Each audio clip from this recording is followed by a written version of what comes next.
Hello everyone, welcome to sinless circle.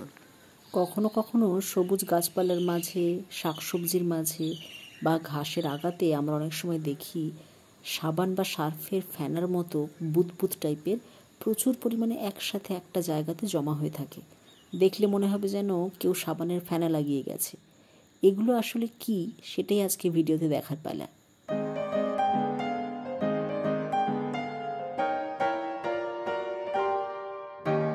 বাবলসগুলোকে একটু টেনে দূরের দিকে নিয়ে যাওয়ার চেষ্টা করছি। দেখো, একটা স্টিকি ভাব আছে। বর্ষাকালের শুরুতে বিশেষ করে যখনই এই ধরনের বাবলস কোনো সবুজ গাছপালা, পাতা বা ঘাসের আগাতে দেখতে পাবে, বুঝবে এগুলো সব স্পিটলবাগের খুব মেহনত করে বানানো বাসা, যার মধ্যে শুধু তারা থাকে না, তার পাশাপাশি ডিমও পাড়ে। সাবানের ফেনার মতো এই ধরনের বাবলসগুলোর মাঝখানে খুব সহজে তারা নিজেদেরকে লুকিয়ে রাখতে পারে, ডিম পাড়তে পারে এবং শিকারী পাখিদের চোখে ধুলো দিতে পারে। বাবলসগুলোকে সরিয়ে যদি দেখা যায় তাহলে দেখো ভেতরে কিন্তু অলরেডি স্পিটলবাগ রয়েছে। যদিও এগুলো এখন পুরোপুরিভাবে ম্যাচিওর নয়, কিন্তু ম্যাচিওর হয়ে গেলে এদের কিন্তু তখন দুটো পাতলা ডানাও কিন্তু তৈরি হয়ে যাবে। এরা তখন শুধু উড়তে পারবে না, তার পাশাপাশি প্রায় 700 মিলিমিটার পর্যন্ত লাফাতেও পারবে। এখন এই যে অবস্থাটা দেখছো, এটা একেবারে বাচ্চা অবস্থা, সে কারণে এখন খুব বেশি লাফাতেও পারে না, উঠতে তো পারবেই না। স্পিটলবাগের বয়স যখন প্রায় 3 সপ্তাহ থেকে 4 সপ্তাহ হয়ে যাবে, তখন বুঝতে হবে যে এরা এদের জীবনকালের একেবারে শেষ পর্যায়ে চলে এসছে, কারণ এরা বেশি দিন বাঁচে না। 3 সপ্তাহ হয়ে গেলে এরা সম্পূর্ণরূপে ম্যাচিওর হয়ে যায়। শাকসবজির মধ্যে যদি ভুল করে এদেরকে খেয়ে ফেলো তাহলে একমাত্র পেটের সমস্যা হতে পারে, তা না হলে এরা মানুষের জন্য মোটেও হার্মফুল নয়। এমনকি অন্য কোনো পশুদের ক্ষেত্রে, কুকুর বিড়ালদের ক্ষেত্রেও কিন্তু এরা হার্মফুল নয়।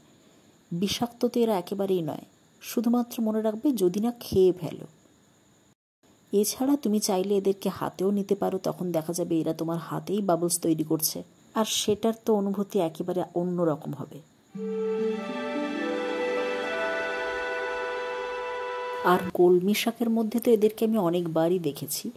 এখানে দেখো পুরো কলমি শাকের পাতা জুড়ে ঘুরছে, আর তারপর একটা নিজের মনের মতো করে জায়গা খুঁজে নিয়ে সেখানে নিশ্চয়ই আবার বাবলস তৈরি করতে শুরু করবে। সবসময় খেয়াল করবে এদের শরীরের একেবারে পেছনের অংশটা যখনই দেখবে একটু নড়ছে, তখনই বুঝবে যে ওখানে বাবলস কিন্তু তৈরি হচ্ছে, অনবরতই কিন্তু বাবলস তৈরি হচ্ছে। যে বাবলসের তৈরি বাসার মধ্যে নিজেদের পাশাপাশি নিজেদের বাচ্চাদেরকেও খুবই সুরক্ষিতভাবে রাখতে পারে এরা, আর খুব সহজে শত্রুদের থেকে বাচ্চাদের লুকিয়েও রাখতে পারে এরা।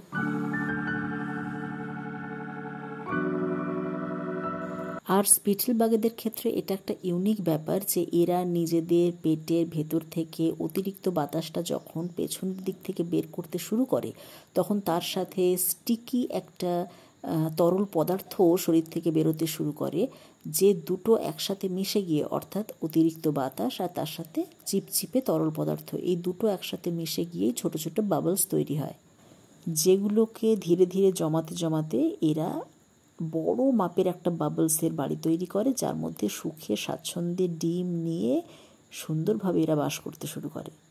ভাবো দেখি যদি আমাদেরও এমন একটা বাবলসের বাড়ি হতো, কত ভালো হতো। এখানে যে স্পিটলবাগগুলোকে দেখতে পাচ্ছি সেগুলো সাইজে কতটা ছোট দেখো।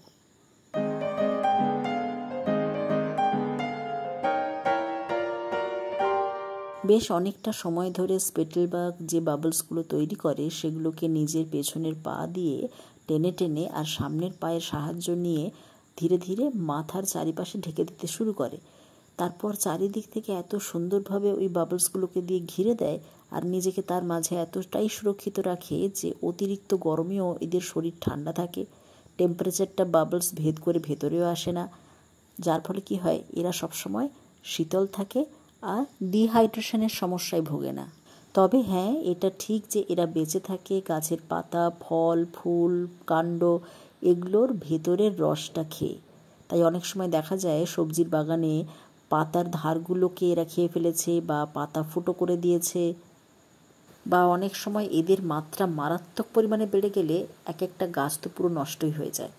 তাই এদের থেকে একটু সাবধান। বাজার থেকে রেডিমেড কোনো কীটনাশক এনেও স্প্রে করা যেতে পারে।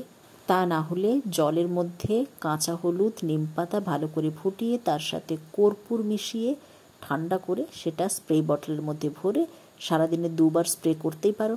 তাহলে যে কোনো সবজি, যে কোনো ফুল গাছ বা যে কোনো গাছই এই ধরনের পোকা বা অন্য কোনো কীটপতঙ্গের হাত থেকে রক্ষা পেয়ে যাবে।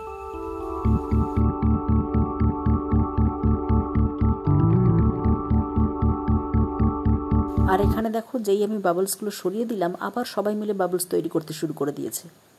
ঠিক যেন একটা প্রতিযোগিতা হচ্ছে। আমাদের ক্ষেত্রে যেমন হয় না বসে আঁকো প্রতিযোগিতা, এদের ক্ষেত্রে মনে হচ্ছে বাবলস তৈরি প্রতিযোগিতা, যে যেমন পারো বানাও। তবে হ্যাঁ, যদি তোমার বাগানে এদের অনেক বেশি চাপ হয়ে যায় আর এরা যদি তোমাদের প্রত্যেকটা গাছে বাসা তৈরি করতে শুরু করে, সেক্ষেত্রে এদের থেকে মুক্তি পেতে একটা কাজ করতে পারো। আদা জলের মধ্যে অনেকক্ষণ ধরে ফোটাবে, তারপর সেই জলটা ঠান্ডা করে তার মধ্যে লিকুইড সব মিশিয়ে সেটাকে একটা স্প্রে বটলে ভরে সারাদিনে 2-3 বার স্প্রে করতে থাকবে। তা না হলে বেকিং সোডাও ইউজ করতে পারো গাছের ওপরে। সেক্ষেত্রে এমনভাবে বেকিং সোডাটা ছড়িয়ে দেবে যেন গাছের ওপরে এবং মাটিতে সব জায়গাতে থাকে। তাহলে কি হবে, মাটিতেও কোনো রকম ফাঙ্গাল ইনফেকশন হবে না, ফলে বাগান কিন্তু খুবই ভালো থাকবে। অনেকগুলো প্রসেস বলে দিলাম, যে কোনো একটা ইউজ করতে পারো এই ধরনের স্পেটেল বাগকে তোমার বাগান থেকে দূর দূর করে তাড়িয়ে দিতে। আর যদি মনে হয় যে না, ওরা খুব একটা ক্ষতি করছে না, তাহলে ওদেরকে বাগানে রাখতে পারো আর ওদের এই যে বাবলস দিয়ে তৈরি করা সুন্দর বাসাটার সৌন্দর্য উপভোগ করতে পারো। আশা করি ভিডিওটা বাচ্চাদের জন্য খুবই হেল্পফুল হবে। আজকের ভিডিও এই পর্যন্ত। নেক্সট ভিডিওতে নতুন কোনো টপিক নিয়ে আবার দেখা হচ্ছে। Thanks for watching.